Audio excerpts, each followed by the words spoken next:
अस्सलाम वालेकुम। कल हमने या पिछली वीडियो में हमने जर्नल को तफसील से देखा कि जर्नल एंट्री कैसे डाली जाती है। ये रिकॉर्डिंग प्रोसेस में पहला स्टेप था जो हमने रिकॉर्ड कर लिया और इन क्रोनोलॉजिकल ऑर्डर कर लिया। अब उसका नेक्स्ट स्टेप है लेजर, और उससे पहले हम बताना चाहिए कि अकाउंट्स क्या होते हैं। Accounts is the individual accounting records of increase and decrease in asset, liabilities and capital। इसका मतलब है कि हमारे पास एक ऐसा अकाउंट चाहिए, एक ऐसा तरीक़ाकार चाहिए जिससे हमें तमाम अकाउंट्स का जितने भी हमने जनरल में रिकॉर्ड किए हैं तमाम का किसी में वो इंक्रीज़ हो रहा है, किसी में डिक्रीज़ हो रहा है, इसका नेट इफ़ेक्ट हमें मालूम हो। ये अकाउंट्स करता है। अकाउंट्स जो है इसको जब हम खोलते हैं तो ऐसे होता है जैसे एक टी अकाउंट होता है, ये ऐसे ये भी बनाएंगे हम। और टी अकाउंट में एक तरफ डिक्रीज एक तरफ इंक्रीज होता है और वो बैलेंस निकालता है और बैलेंस निकाल के बताता है कि नेट आपके पास ये बचा हुआ है। तो ये करने के लिए हमें एक लेजर खोलना पड़ता है, और लेजर क्या होता है, पोस्टिंग करते हैं हम इसी अकाउंट्स में। इसी जो अभी बताया मैंने आपको, इसमें हम क्या करते हैं, हम पोस्टिंग करते हैं फ्रॉम जर्नल। ये जो एंट्री लिखी हुई है कल ये थी, ये एंट्री वहाँ पे ऐसे एज इट आएगी। अगर प्रीपेड है तो प्रीपेड यहाँ पे डेबिट है तो यहाँ डेबिट ही आएगा, और इसी तरह कैश क्रेडिट है तो कैश क्रेडिट ही आएगा। और इस तरह हम तमाम एंटायर अकाउंट्स का जो है लेजर क्या होता है, entire records of entire accounts, तमाम अकाउंट्स का अकाउंटिंग रिकॉर्ड हम बनाएंगे लेजर में। ठीक है जी। लेजर में तो तमाम जो है अकाउंट्स जो वहाँ पे हैं तमाम एंटायर अकाउंट्स का लेजर बनाएंगे, और इस लेजर को फिर हम जो है आगे लेके जाएंगे। वो बात की बात है। पहली बात तो ये है कि कल जो हमने सवाल किया था, पिछली वीडियो में सवाल किया था, उसी को मैं लेकर आगे चल रहा हूँ, और उसी की जो एंट्रियाँ हैं उसको मैं बताऊँगा कि लेजर में कैसे आपने लेके जाना है। ठीक है जी।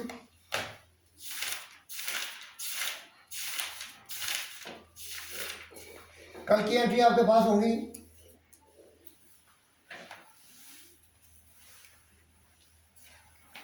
मेरे पास वो एंट्रियाँ हैं, तो मैं उन एंट्रियों को का अब लेजर बनाता हूँ आपके सामने।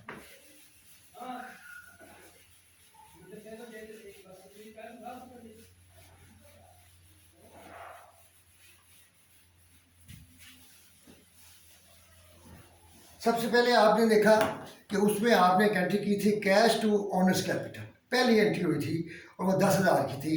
तो सबसे पहले हम कैश अकाउंट खोलेंगे, कैश, इसका की अकाउंट बनाएंगे। यहाँ लिखेंगे डेट, यहाँ अकाउंट टाइटल होगा, और यहाँ पे ये डेबिट है, ये क्रेडिट है। ठीक है जी। कैश में हम सबसे पहले शुरू करते हैं और कैश में एंट्री डालनी शुरू करते हैं। कैश में पहली एंट्री तो 1 तारीख को हुई, वो 10,000 थी, डेबिट हुई थी। ये कहाँ से आया, इसका क्रेडिट था कैपिटल,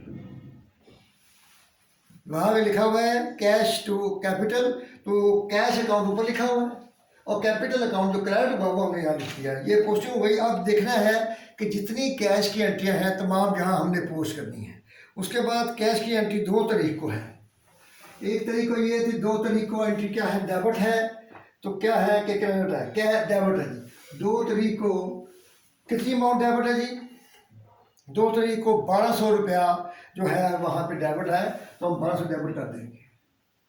और ये 1200 रुपया कहाँ से आया, ये आया है अपना earn and service revenue, unearned service revenue, ये 1200 रुपये यहाँ से आ गया हमें। और उसके बाद कैश फिर जो ढूंढते जा रहे हैं सवाल में, कैश कहाँ पे आता है। अब उसके बाद कैश आता है 31 तारीख को, 31 को फिर कैश डेबिट है, और उससे पहले कैश 4 तारीख को क्रेडिट है, 2 तारीख को हमने कर दिया जी। उसके बाद डेबिट हो या क्रेडिट हो हमने यही लेना है। 3 तारीख को क्रेडिट है, तो 3 तारीख को क्रेडिट है, कितनी अमाउंट है जी, 3 तारीख को 900 रुपया,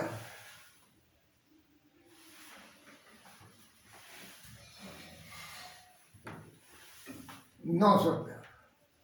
और यहाँ पे ये क्रेडिट है 900 रुपया। तो इसका मतलब ये है कि ये कहाँ से आया, रेंट एक्सपेंस, रेंट एक्सपेंस, ये 900 हो गया जी। और उसके बाद प्रीपेड में से कैश गया जी 600, ये भी क्रेडिट है, क्रेडिट है तो क्रेडिट लिखेंगे, प्रीपेड, ये हो गया जी। और इसके बाद हम देखेंगे डेबिट हो या क्रेडिट हो, हमने हर सूरत में लेना है। फिर 20 तारीख को क्रेडिट है, फिर 20 तारीख को क्रेडिट है।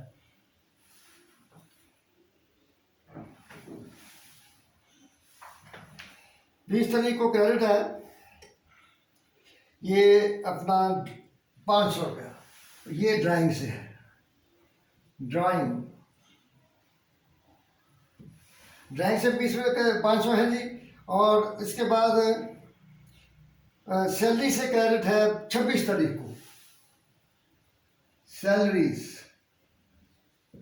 सैलरी से आया जी ये क्रेडिट, तो ये कितना है 4000,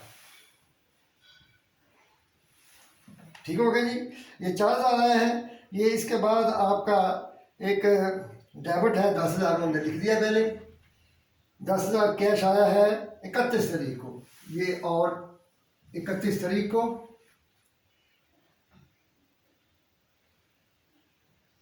31 तारीख को कैश और सर्विस रेवेन्यू 10,000,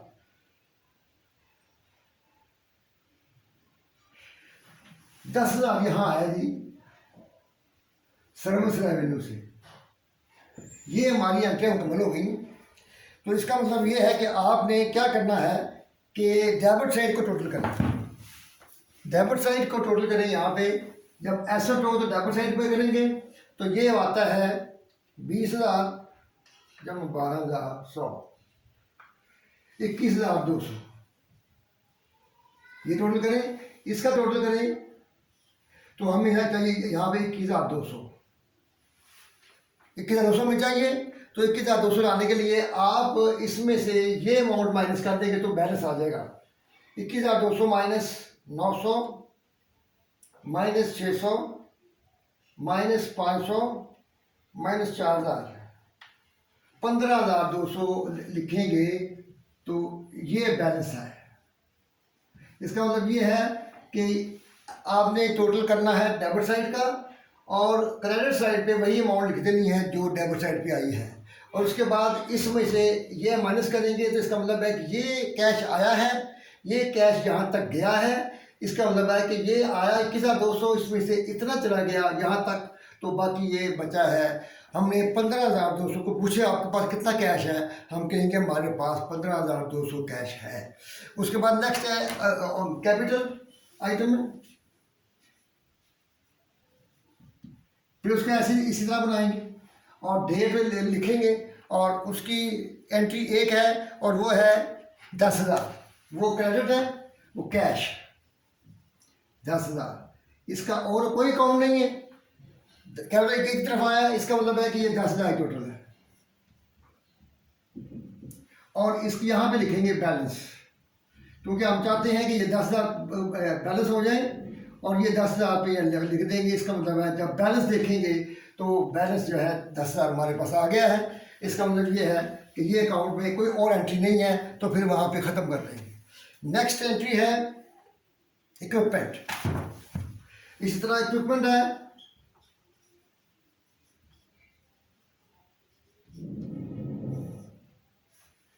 इक्विपमेंट में भी एक एंट्री है और वो है 5,000, और ये 5,000 के इसका क्या है दूसरा नोट्स पेबल। यहाँ भी कोई एंट्री और नहीं है, तो बैलेंस कर देंगे 5,000। ये हमारा टोटल हो गया जी। बैलेंस को हमने गौर से रखना है कि बैलेंस जो है कितना बचता है। इसके बाद नोट्स पेबल,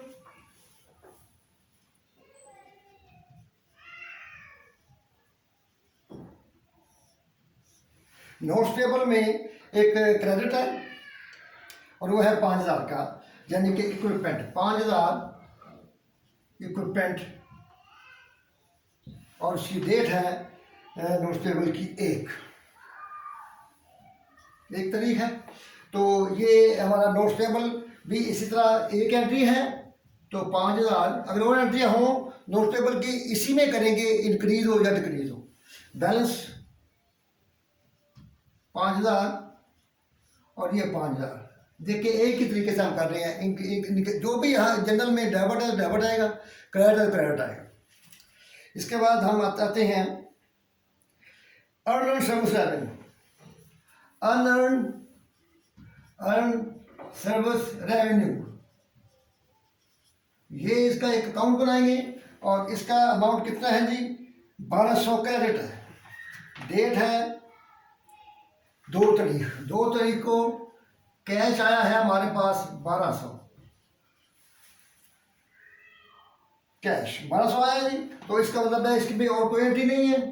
1200 और ये बैलेंस हम करेंगे 1200। तो ये एक तरीका आपको बता दिया है। इसी तरह हम तमाम एंट्रियां करेंगे। मेरा ख्याल है कि इसी तरह इसके बाकी जो एंट्रियां हैं इसी क्वेश्चन की, वो मैं कोशिश करता हूँ कि एक दो और आपको कर दूँ ताकि आपको आइडिया हो जाए। तो ये रेंट एक्सपेंस है, तो एंटायर लेना है हमने, कोई छोड़ना नहीं है। रेंट एक्सपेंस में डेबिट है 900 रुपया। डेट है इसकी 900 रुपया और डेट है इसकी जी 3 तारीख, 3 तारीख को। और ये कहाँ से आया जी? कि आपने रेंट कैश पे किया गया है, कैश। तो इस तरह इसकी भी कोई एंट्री और नहीं है। 900 यहाँ टोटल करेंगे और ये बैलेंस है आप आएगा 900। उसके बाद प्रीपेड इंश्योरेंस,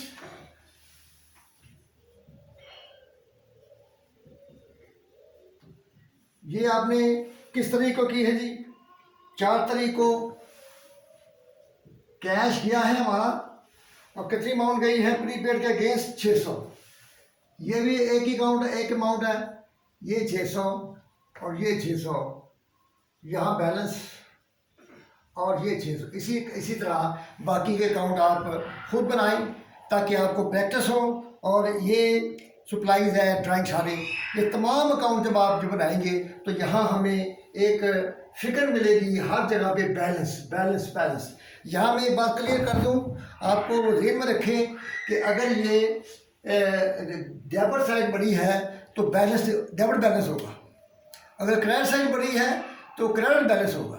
तो इसका मतलब ये है कि ये जो अमाउंट है कैश, ये बैलेंस 15,200 डेबिट बैलेंस है। इसी तरह कैपिटल में ये बैलेंस लिखा हुआ है, तो इसकी बड़ी यहाँ कुछ नहीं था, तो यहाँ पे 10,000 है, इसका मतलब है क्रेडिट साइड बड़ी है, तो ये क्रेडिट बैलेंस है। ये अपीयर होगा अपोजिट साइड पर क्योंकि अपोजिट साइड छोटी है।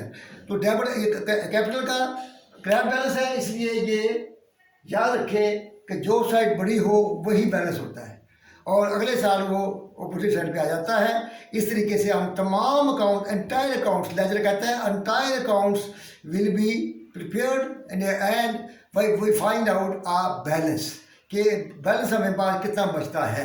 ये है लेजर। इससे तमाम अकाउंट्स हैं जितने जनरल में हमने एंट्री की हैं, वो हमने बार बार कैश आ रहा है, बार बार इक्विपमेंट आएगा, तो हम इक्विपमेंट में सारी जमा करते जाएंगे या माइनस करते जाएंगे, यानी कि या डेबिट होगा या क्रेडिट होगा। अगर इंक्रीज होगा एसेट तो डेबिट होगा, डिक्रीज होगा तो क्रेडिट होगा। इसी तरह तमाम अकाउंट्स हमने मुकम्मल करने हैं।